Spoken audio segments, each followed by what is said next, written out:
The Golden Feather from our 5th class textbook. In this story, we are going to learn about numbers.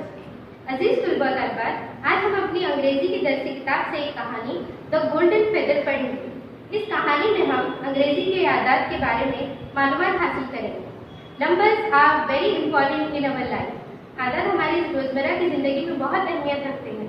अशिया की तादाद, अशिया की खरीदो फरोख्त, रुपयों पैसों का हिसाब, बैंक का कारोबार, कैलेंडर में तारीख, ये तमाम आदात पर मुश्तमिल होते हैं। तो चलिए आज की इस कहानी में देखते हैं हम क्या सीखेंगे।